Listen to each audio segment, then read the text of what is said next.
स्वप्न था वह जो देखा, देखूंगी फिर क्या अभी, इस प्रत्यक्ष से मेरा परित्राण कहाँ अभी। एक लाइन है गीता में, परित्राणाय साधूनाम विनाशाय च दुष्कृताम। परित्राण का मतलब होता है मुक्ति, जो भय हो उससे दूर हो जाना। कह रहे स्वप्न था वह जो देखा, देखूंगी फिर क्या अभी। वो जो स्वप्न था, जो सुख के दिन थे, कह रही जो बीत गए, क्या फिर वो दिन आएंगे जिनमें मैं फिर से सुख भोगूंगी।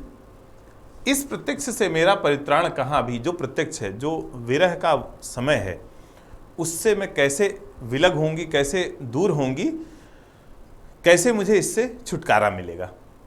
कूड़े से भी आगे पहुंचा अपना अदृष्ट गिरते गिरते, दिन 12 वर्षों में घूरे के भी सुने गए हैं फिरते। एक कहावत है घूरे के दिन फिरना। कहते हैं कि 12 वर्ष में घूरे के भी दिन फिर जाते हैं। तो वो कह रही हैं कि जो मेरी स्थिति है वो उस कूड़े से भी, उस घूर से भी नीची हो गई, खराब हो गई, इसलिए कि घूरे के दिन फिरने की अवधि 12 वर्ष है और मेरे दिन फिरने की अवधि, मेरे सुख के दिन आने की अवधि 12 वर्ष की बजाय 14 वर्ष है। कूड़े से भी आगे पहुंचा अपना अदृष्ट गिरते गिरते, दिन 12 वर्षों में घूरे के भी सुने गए हैं फिरते।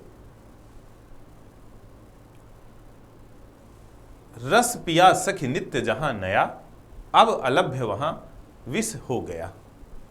कह रही जिस महल में, जिस निवास में अपने उन्होंने अमृत तुल्य जीवन का रस पिया है और तरह तरह के रसों का पान किया है, उसमें अब क्या हो गया कि अगर वो विष भी पीना चाहें तो विष भी पीना उनके लिए मुश्किल है। विष भी उनके लिए, एक शब्द है लभ्य, एक है दुर्लभ और एक है अलभ्य।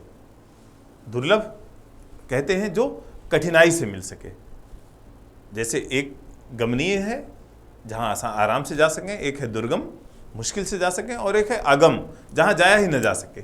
तो कह रहे हैं अलभ्य हो गया विष, अब उन्हें विष भी नहीं मिल पा रहा है। अगर वो चाहें कि जहर खा लें तो जहर भी नहीं मिल पा रहा है।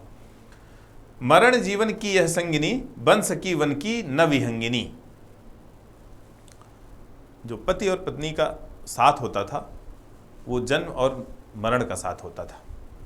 पति की मृत्यु होने पर पत्नी उसके साथ सती हो जाती थी। इसे कहते थे जन्म मरण का साथ, जीने मरने का संग। कह रही हैं मरण जीवन की यह संगिनी, जो जीने मरने की संगिनी थी, वो बन सकी वन की न विहंगिनी। वो वन में, जंगल में भी अपने प्रियतम, अपने लक्ष्मण के साथ विहार करने, रहने, निवास करने भी न जा सकी। विहंग वैसे पक्षी को कहते हैं, और वन का विहंग और भी जिसको स्वच्छंदता, स्वतंत्रता मिली रहती है। तो कह रही है वन बन सकी न वन की न विहंगिनी, सखी यहां सब और निहार तू, फिर विचार अतीत विहार तू। सहेली को कह रही हैं कि यहाँ आसपास की पोजीशन, वर्तमान दशा, वातावरण, देश काल, आज का देश काल देख लो और फिर विचार अतीत विहार तू। फिर इसके बाद तुम ये विचार करो कि अतीत में पहले जब लक्ष्मण यहाँ थे तो हम लोग कैसे विहार करते थे, कैसे सुख हम लोगों के आसपास रहते थे, और आज की क्या स्थिति है। पहले आज को देख लो और फिर अतीत की तरफ दृष्टि डालो, तो तुम्हें निश्चित रूप से एक बड़ा अंतर समझ में आएगा। धन्यवाद।